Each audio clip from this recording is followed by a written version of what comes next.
The case many of you know about. This week, jury selection begins in the trial for Jason Dalton, accused of killing 6 people and hurting 2 others over a 5-hour period 3 years ago in Kalamazoo. The shooting spree gained international attention, which could have an impact when it comes to picking a jury. Barton Dieters has been covering high-profile court cases for more than 2 decades now, and is here with this story. 3 years ago, the massacre was the leading story in much of America. So the question is, how do you find an impartial jury when that much information is disseminated to the public?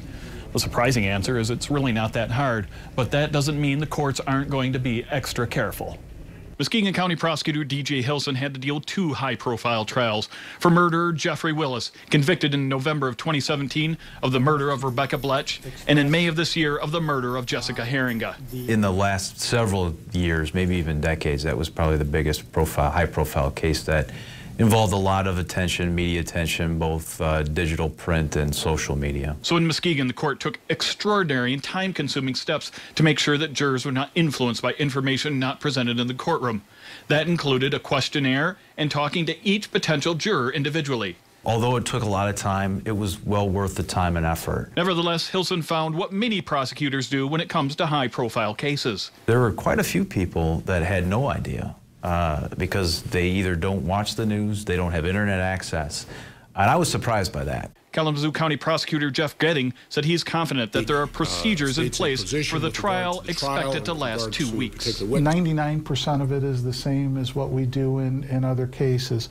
Here, there's a little bit of difference because of the media attention. Prosecutors say just hearing about a case is not enough to disqualify someone. They have to be able to set aside what they think they know and base their decision on what they actually learn in the courtroom. The social media has made it tougher, forcing them to sometimes look at the Facebook and Twitter feeds of jurors. Whether or not they're connected in some form or fashion to a witness or to the victim or to the defendant in some way.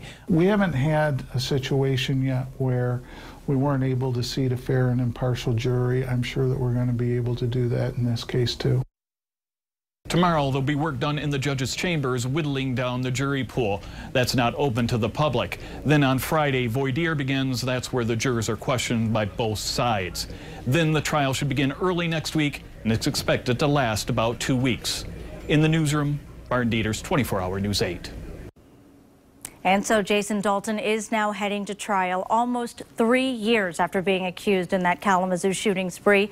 So Dalton is charged with shooting 8 people, killing 6 of them on February 20th, 2016. Tiana Carruthers and Abby Koff both survived the shooting rampage.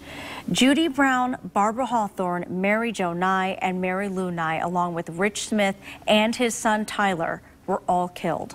Dalton was arrested that night in connection to the shootings. The case was delayed a few times for psychiatric exams and appeals by both the defense and prosecution. Dalton's defense attorney tried to keep a jury from hearing some of his statements to police after his arrest, saying they were made after Dalton said he no longer wanted to talk with investigators. Finally, in August, the state Supreme Court ruled the statements could be suppressed. Jury selection starts tomorrow, and the trial is expected to last 2 weeks. We will have a crew in Kalamazoo every day bringing you the latest from the courtroom on 24-Hour News 8 at 5 and 6.